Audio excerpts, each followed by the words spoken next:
ಈ ಒಣಗಿದ ಎಲೆ ಕಾಣ್ತಿದ್ಯಾ ನಿಮ್ಗೆ? ಇದು ಮೊದಲು ಕೊಂಬೆ ಮೇಲೆ ಇರ್ತಾ ಇತ್ತು, ಹಸಿರಾಗಿ ಮರಕ್ಕೆ ಪೋಷಣೆ ಕೊಡ್ತಾ ಇತ್ತು.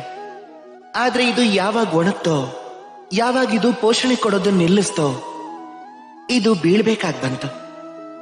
ಈಗ ನೀವು ಹೇಳ್ತೀರಾ ಇದೇ ಸತ್ಯ ಅಂತ.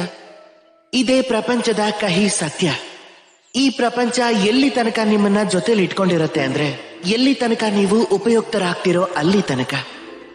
ಇದು ಸುಳ್ಳು ಅಂತ ನಾನು ಹೇಳೋದಿಲ್ಲ, ಆದ್ರೆ ಒಂದಂತೂ ಹೇಳ್ತೀನಿ, ಇದು ಸಂಪೂರ್ಣ ಸತ್ಯನೂ ಅಲ್ಲ.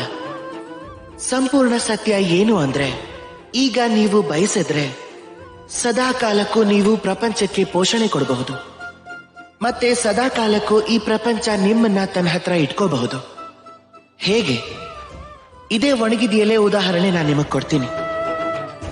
ಈ ಒಣಗಿದ ಎಲೆ ಮೊದಲು ಮುದುರತ್ತೆ, ಅದಾದ್ಮೇಲೆ ಮಳೆಯಲ್ಲಿ ನೆನೆಯತ್ತೆ, ಆಮೇಲೆ ಕೊಳೆಯತ್ತೆ, ಆಮೇಲೆ ಅದೇ ಮರದ ಬೇರಲ್ಲಿ ಸೇರ್ ಹೋಗುತ್ತೆ, ಒಂದು ಹೊಸ ಚಿಗುರಿಗೆ ಒಂದು ಹೊಸ ಜೀವ ಕೊಡತ್ತೆ.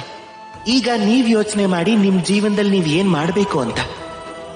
ಯಾವಾಗ್ಲಾದ್ರೂ ನೀವು ಬಿದ್ರೆ ಅಥವಾ ಅಸಫಲರಾದ್ರೆ ಆಗ ನೀವು ನಿಮ್ಮ ಉತ್ಸಾಹನ ಕಳ್ಕೊಳ್ಳೋದು ಅಥವಾ ಮತ್ತೆ ಎದ್ದು ನಿಂತು ಅಲ್ಲೊಂದು ಹೊಸ ಪ್ರಪಂಚದ ರಚನೆ ಮಾಡೋದು, ನಿರ್ಣಯ ನಿಮ್ದು ಅಷ್ಟೇ.